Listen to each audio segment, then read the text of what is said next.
If there's one thing that I love in my 30 years in the automotive industry, it's seeing a brand that maybe was once not quite on the sort of like the top of everyone's list change their image so that they go from sort of like dull to desirable. Think about Volvo, for instance. Back in the 70s and 80s, they were designing just, square boxes on wheels. But yet, through some clever design work by the late Peter Horbury, they changed their image completely to now be one of the most desirable premium brands on the planet. So desirable that I've owned 4 of them in my time. Skoda, another great example of a car manufacturer that completely changed its image, once the butt of many of a joke, bought by Volkswagen and now producing probably better cars than the company that actually owns it, just through some really cool design work and of course making cars that work for families. And Dacia, a company that was founded under sort of like the guise of an Eastern Bloc dictator, now producing brilliant hybrid cars that actually have become quite desirable while still maintaining their budget appeal. But perhaps the most impressive of them all, to my eyes, is Kia, a company that was founded just over 30 short years ago and built itself on a reputation of building cheap, dull but worthy little cars, has now changed its image completely thanks to the new world of electrification, and it's now building some of the very best in the market. And now they've built another one. Welcome to this week's edition of Sneak Peeks, welcome to the new Kia EV3, and as always, welcome to AutoEV.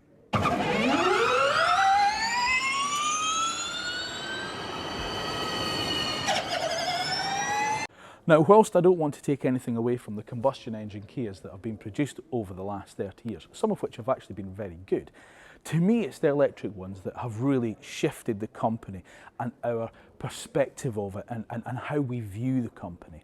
It started with the incredibly practical, not everyone's cup of tea Soul way back in 2014, but then of course we had the Niro, again a really good electric car, if a little dull looking, but then the design shifted. And of course, we start to see much more interesting and, dare I say, much more daring designs from the Korean company, starting with the brilliant EV6. So not only was it a good electric car, it was phenomenal to drive, and it also looked very desirable. And of course, with the GT model, it gave us a car as a real halo for the brand as well. And then, of course, we had the EV9, the big flagship car, the halo of the whole range. But a big, large SUV, all electric or not, might not be everyone's cup of tea. Whereas in Europe today, 1 in 5 new cars sold is a B segment SUV, in other words, a small SUV.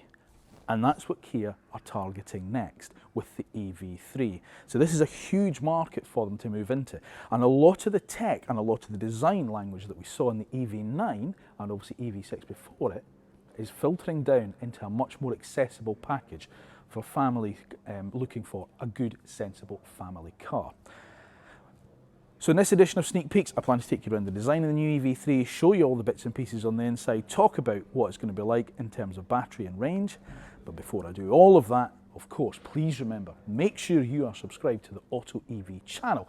And once you've done that, press the little bell button down below, because that's the way you get notified when our next video is uploaded and it's gone live. If you do enjoy the video, make sure you give it a thumbs up. And of course, as always, don't forget to leave me your thoughts in the comment section down below.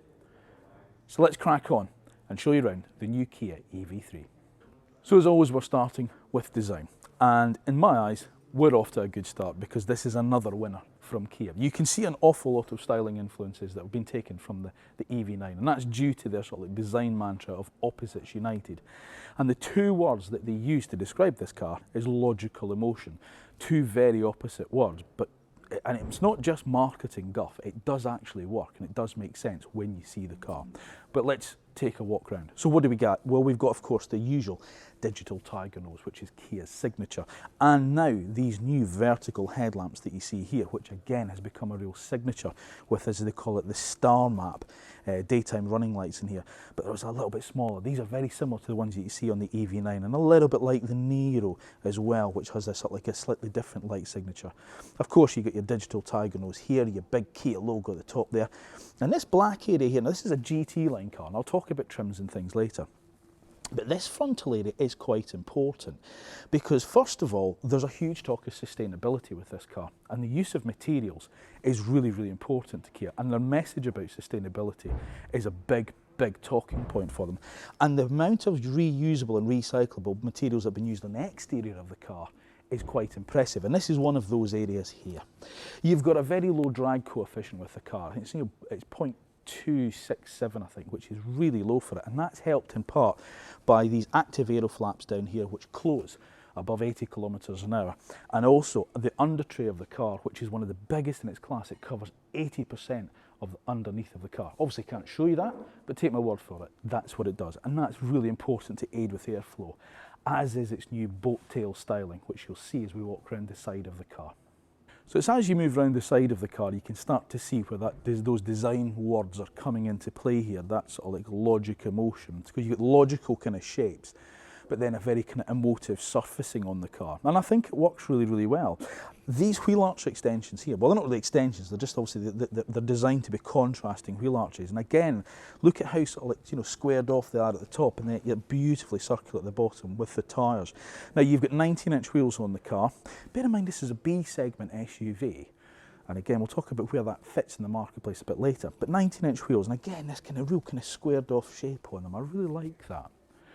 Lovely graphic on the daylight opening here, where you've got this visor graphic, which we saw in the EV6. So your blacked out pillar here, and as the glass makes the glass look like it wraps around.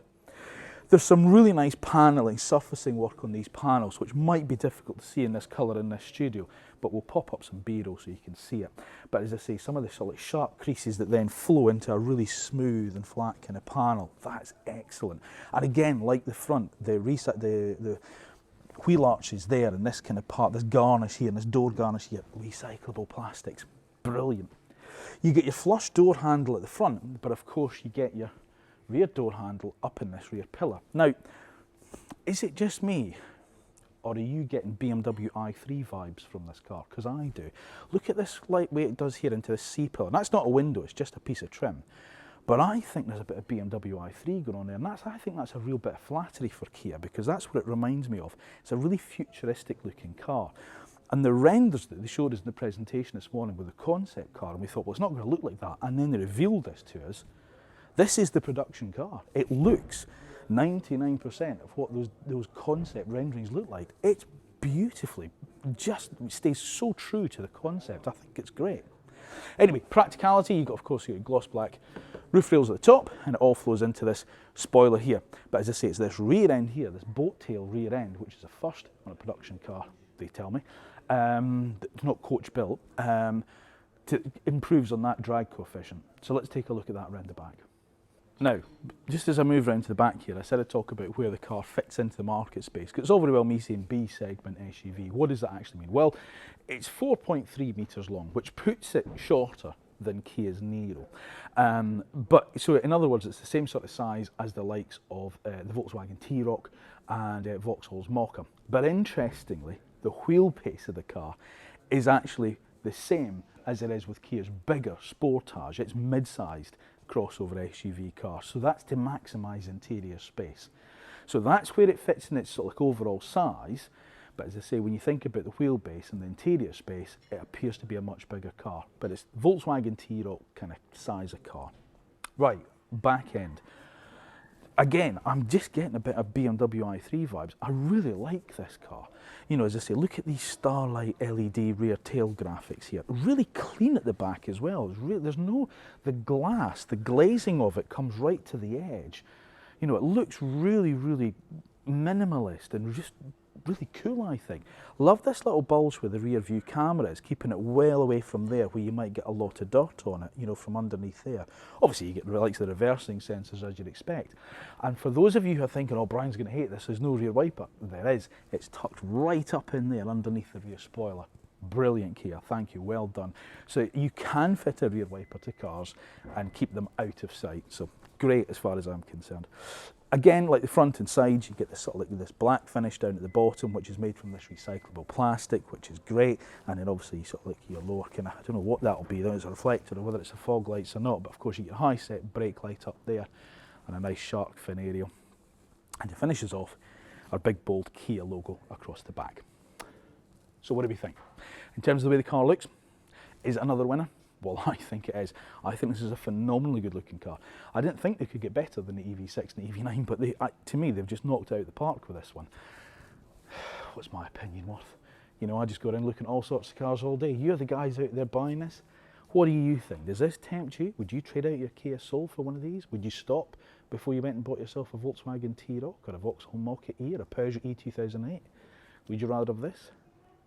Let me know in the comment section down below. Right, practicality wise, what are you looking at? 460 litres of boot space with the seats in place, with the 60-40 split folded down, and that extends up to 1,250 litres. So in terms of competition wise, that is larger than the T-Roc with the seats up, slightly smaller than with the seats folded, but way bigger than the Smart #1, another car if you're looking at the all-electric sector.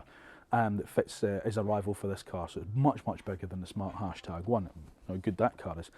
The boot space itself, well, you've got a variable height boot floor, so you can have it in this, guys, here, where it is literally, the loading lip is straight in. It is quite high sill, that. I know I'm a short bloke, but that's kind of at my kind of thigh level.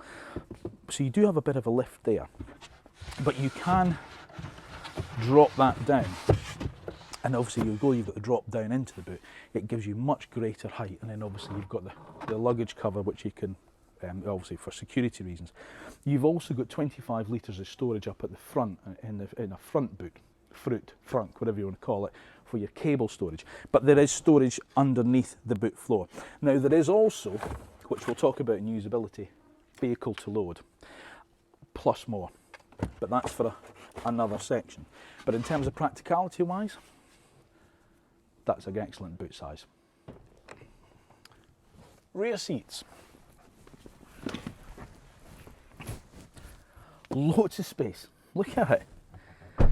Completely flat floor, because this car is built on Kia's eGMP platform, which spans its EV6 and its EV9. So it shows you the breadth of that platform's ability when you can design it and go from a huge, big 7-seat all-electric SUV like the EV9 to a small B segment crossover like this. So, but completely flat floor across, loads of space. I can get my feet underneath the front seat, which is not always a thing you can say about some of the Kias, but there is room underneath the front seat when it's in my position. You've also got these nice kind of grab handles here, which are also covered in the material. And we will discuss materials when we go into the front, because the interior is one of the most impressive things with this car. Matte pockets, as you'd expect, the kind of airline style rigid ones. Depending on trim level, obviously depend on the equipment level you've got. This is a GT line, so this gets things like the kind of heated rear seats, which is obviously very nice. You get the USB ports mounted in the seats that you do in the other cars, on both the, sort of like the driver and the passenger side, and of course your obligatory ISOFIX for the two outer seats here. Other storage, yep, you've got a flip down armrest with a couple of cup holders. So again, small kiddies in the back, water bottles, no problem at all. Plus decently deep door bins, although they're not lined, but they are actually shaped for a bottle, which is quite good. So again, very good rear room. Headroom is great for me. This car does have a sunroof, but it's not a panoramic sunroof, so it's just over the front occupants. So there's plenty of headroom at the back. So although you've got that kind of sloping, tapering kind of boat tail design, they've still managed to increase sort of like the rear headroom, or maximise the rear headroom for the car. And that's designed, that's meant they push the windscreen right forward so they can maximise the space on the interior of the car. But in terms of rear space, brilliant family car. Right, now I don't have a huge amount of time here, because if you're thinking I feel like I'm rushing through this, it's because literally I've been told I've got an hour. We're supposed to have a bit longer, but I've been told I've got an hour, get it done. So apologies if this feels a bit rushed. However, I do want to spend a bit of time talking about the interior of the car, because I think this is just absolutely class leading. So digital displays, as you can see, you have 3 of them. A 12.3-inch driver information display, a 5.3-inch climate control system, and a 12.3-inch infotainment system, if you like. Obviously, specs have yet to be confirmed to us, but you can imagine the usual stuff like Apple CarPlay, Android Auto being standard as well. You are also going to be able to upgrade through over-the-air updates. in terms of the infotainment system. So they're talking about being able to sort of stream, you know, Netflix, Amazon, TikTok, all that kind of stuff as well. So you know, owners will be able to upgrade to these things from, I think it's later next year that they're going to come on stream. The other thing they're also going to be able to do is to personalise the driver information display, which I think is a really good thing, because again, it's digital, so why not have it something how you want it? So they're talking about being able to do that as well. GT line specification, as I say, you've got this 3-spoke steering wheel with a two-tone. It's a slightly kind of squared off shape. It's quite nice, this 3-spoke design. The base model, I think, has a 2-spoke design. I haven't seen it yet, but I'm told it's a 2-spoke design. You've got your transmission lever here, which obviously, you know, on the other EVs that we've seen, the EV9 and some of the other cars, where you twist it into drive or back for reverse, and it's got your start button there as well. You've got your drive modes on the steering wheel here as well, plus all your usual controls as you'd expect. Now, Kia have been saying about, the designer was talking to us this morning, saying he's minimised the buttons, but actually, I don't think they have. There's quite a lot of physical buttons here, which is really nice to see. You've got these ones embedded into the actual dashboard here. So to go to home, you've got, you know, that light up from behind. You know, home, map, search, media, setup there, and then obviously back to your home screen. So you can, they're physical there, and also they disappear when you turn the car off. You've got physical temperature controls and fan speed, plus the mode and a den temperature for the passenger side. So they've got separate buttons as well. Plus you've got your usual stuff on the doors as well. So window controls are obviously on the doors, but also the seat controls are up on the doors. They've got this really nice design garnish going through it, where you've got the heated seat, you know, heated steering wheel, and adjustment for some of the seat as well. So that's nice. But this is a thing they're making a big play about, this table. And it is a table. You know, you can fold the armrest up, and then you can slide this out to give you a bit of a table. So if you were working, say for instance while you were charging, put your laptop on it, job done. That's lovely. But it's the use of the materials I love. When you look at this, it's all recyclable stuff. You know, this material on the dash, the ambient lighting that goes through it, you know, sort of like the leatherette on these kind of seats. It's not leather, obviously, it's sustainable. There's the 10 must-have materials they talk about, you know, in terms of the way the car is built and being able to recycle. And when I talk about sustainability, we know that's a key word now, especially with younger buyers, and obviously this car is going to be aimed at them quite specifically. So, and if you want to know more about it, there's a QR code on the dash where you can scan it and it'll tell you how Kia's design philosophy and its sustainability message works. So I like that, but I think the interior design is superb. It really is. Obviously you've got that table. You don't have any storage in there because obviously the table there, but you've got this massive under tray here, plus wireless charging, plus 2 cup holders, plus massive door bids with bottle holders in them, plus a glove box as well. So I'm not sure you could really ask for much more in terms of storage. The seats are excellent. These relaxation seats, as they call them, they do, I mean, again, it's going to have to take a drive in the car to find out exactly what they're like, but I love the way they've got the kind of mesh headrest like the EV9 has. That's lovely. And a silly thing, the rear view mirror's got one of those kind of almost like frameless styles, and it's a really wide mirror. You get a great view behind you. As I say, this car's got a sunroof, and obviously this is a GT line, so it's got all the kind of top spec on it, but pretty much what you're looking at is what you'll also get in the base car, bar, I say, the design of the steering wheel, and I think obviously the coverings on the seats. But the outside, I think, looks fantastic. The inside looks incredible, but it's the space. It just feels so big in here, so open and so big.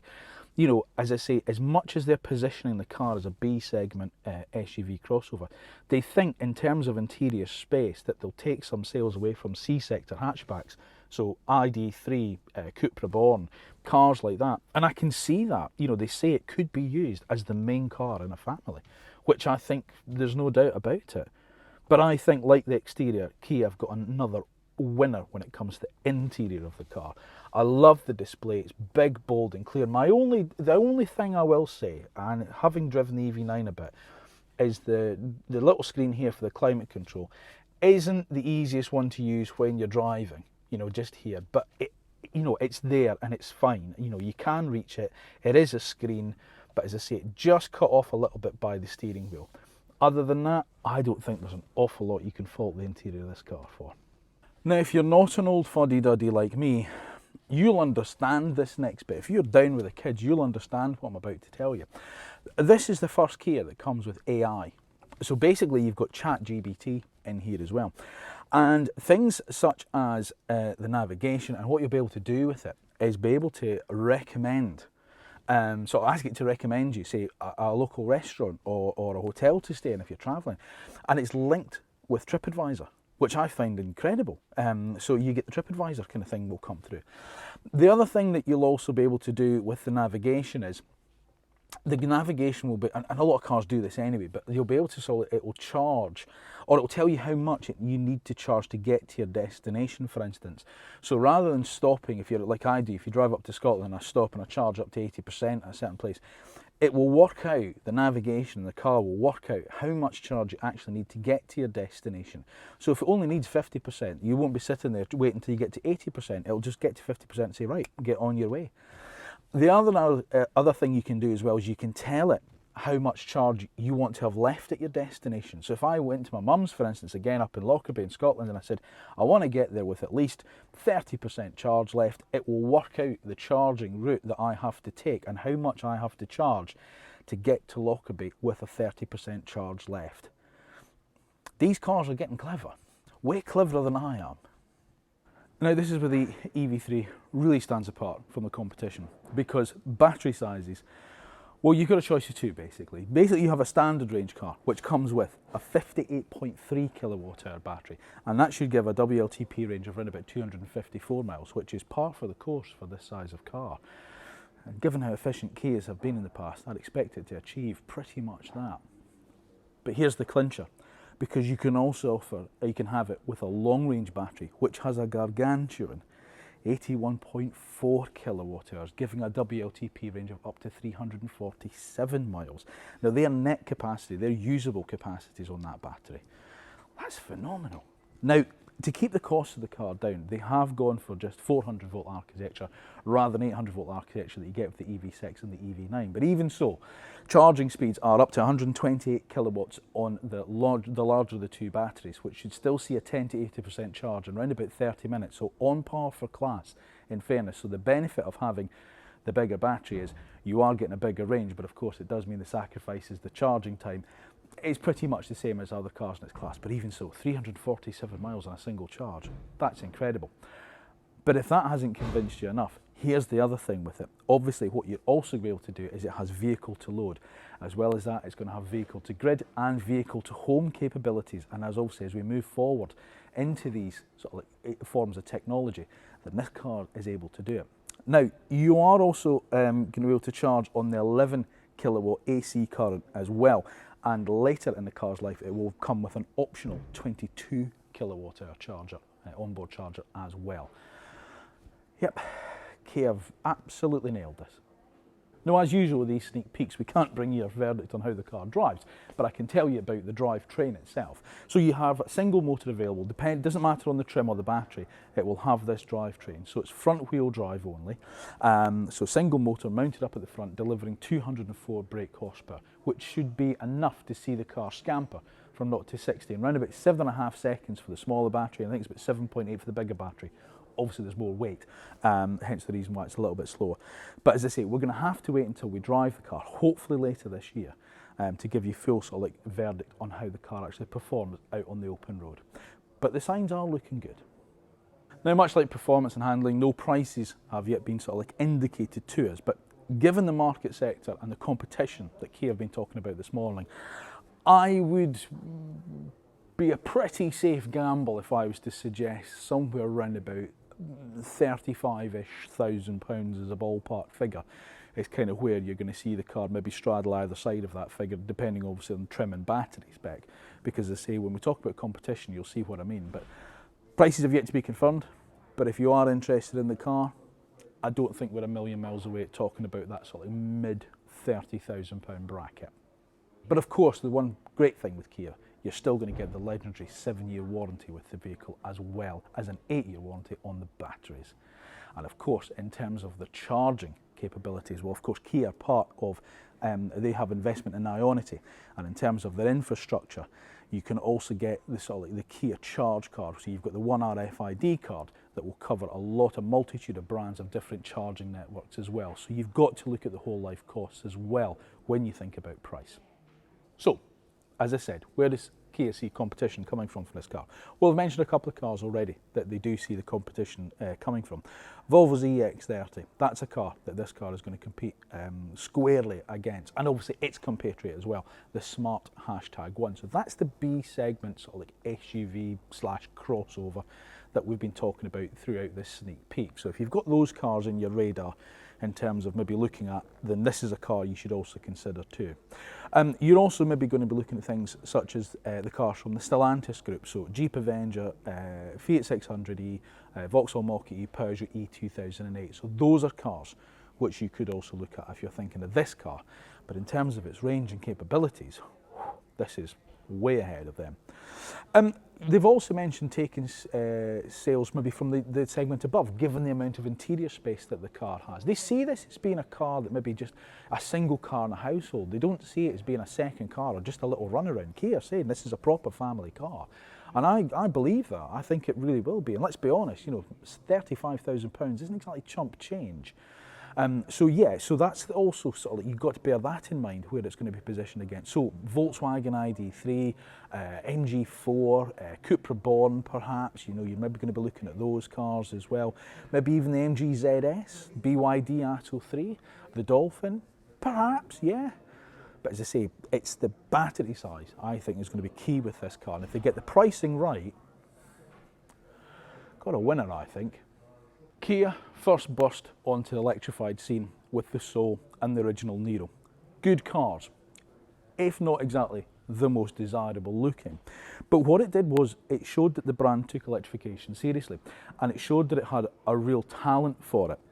And what it did was it pushed it ahead of some of the competition that was out there, and dare I suggest, maybe more desirable brands with more illustrious heritage than the slightly younger Kia. But of course, then what they did was they gave us the EV6, the new Niro, the EV9, and then they added desirability to those long list of already commendable attributes that the brand already stood for. And that elevated them up onto the same table, the same stage as some of those brands that I was talking about. Be under no illusion, this sector of the market is huge and it is massively important for Kia to be there.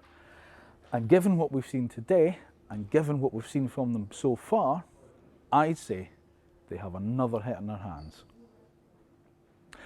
Thank you for watching yet another episode of AutoEV and this sneak peek. As always, please make sure you are subscribed to the AutoEV channel. Once you've done that, press the little bell button that's down below, because that's the way you'll get notified if our next video is uploaded and it's gone live. If you have enjoyed it, even though I'm full of the cold, please give it a thumbs up and don't forget, leave me your comments down below. Let me know what you think about the cars we review, such as the new Kia EV3, and of course on the AutoEV channel as a whole. Now remember, we're across all social media platforms as well, so Instagram, Facebook, LinkedIn, Twitter, or sorry, X, I still call it Twitter, do you? TikTok even, we're there too, so make sure you do give us a follow there, because that helps us. And remember, if you're in the marketplace for an electric vehicle, whether it's a new one or a used one, then make sure you stay on the YouTube channel now, because if it's a new electric vehicle that's hit the UK market, we've subjected it to the actual road test that car buyers trust when it comes to choosing their next electric vehicle, the AutoEV one. All that remains for me to say is thank you once again. Thank you for putting up with a slightly noisy environment because we're in a big studio in the middle of Frankfurt. Thank you for supporting the channel. Thank you for putting up with me. I'll see you again soon.